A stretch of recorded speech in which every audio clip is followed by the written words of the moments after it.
So a little bit more on the cold. Today was interesting. We had a problem lots of years ago when it'd get down like 55 below, and they just put in the lights with sensors for cars, and none of them worked.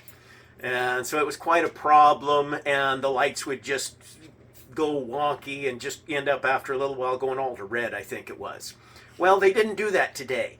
Today, it's been a long time since they've had long cold. Today, I'd say 3/4 of the lights that I went through in town were stuck in one direction. So it was way worse than just going to a red.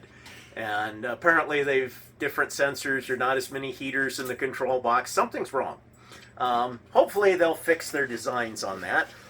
And since we have 20-foot visibility downtown in the ice fox, pretty nice out here in Fox. Fox I can see for a mile, but downtown it's got ice fog. So that was a little tough. I got to thinking about a few other little things that I've noticed through the cold and have had. We got oxygenated fuel because it was all this big EPA thing. That was along about 83. It almost killed us.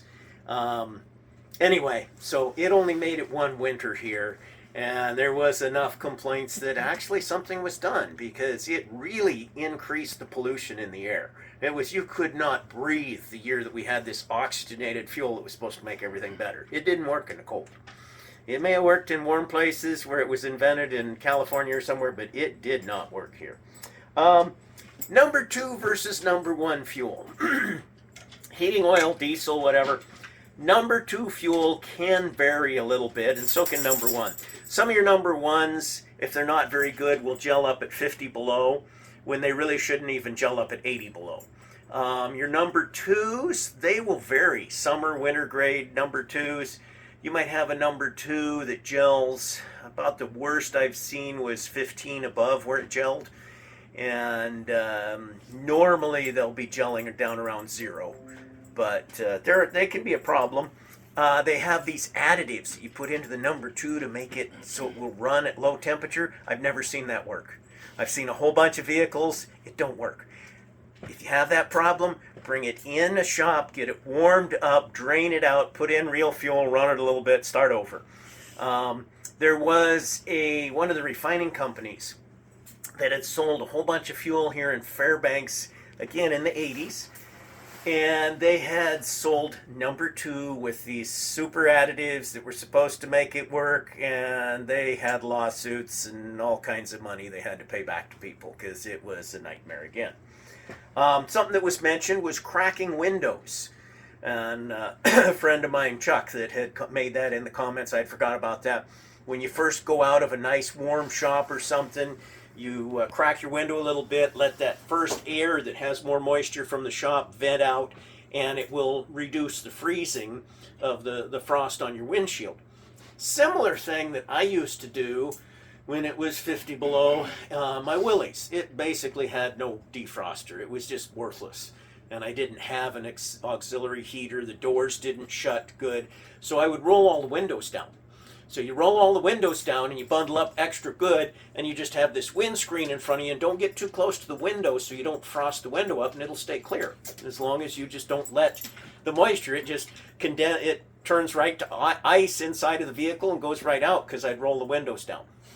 And it was a little extreme, but it worked. Let me see. Charcoal.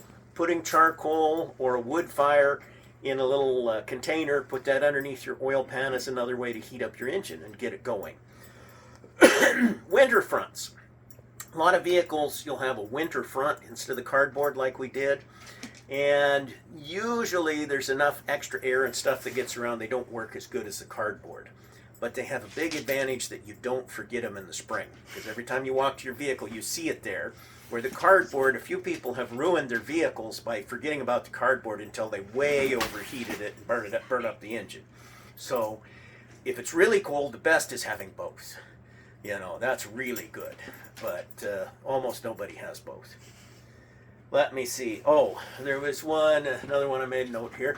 I think it was 81. I think it was the winter of 81. They hadn't seen freezing rain here. We've had that the last few years. We've had freezing rain. They hadn't seen it for like 20 years here. And I saw it start to rain when it was 20 below one day. And I said, this is going to be bad. Huh? What do you mean? It's already ice on the road. I said, this is going to be bad.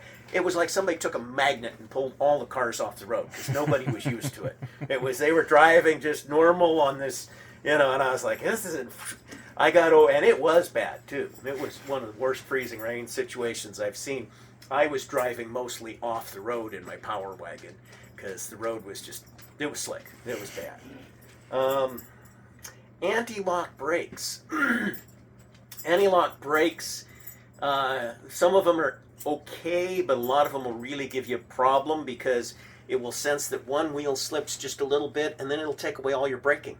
You just won't have any instead of the control you were having. So those are a problem. You can overcome some of the anti-lock braking and will help a lot of times.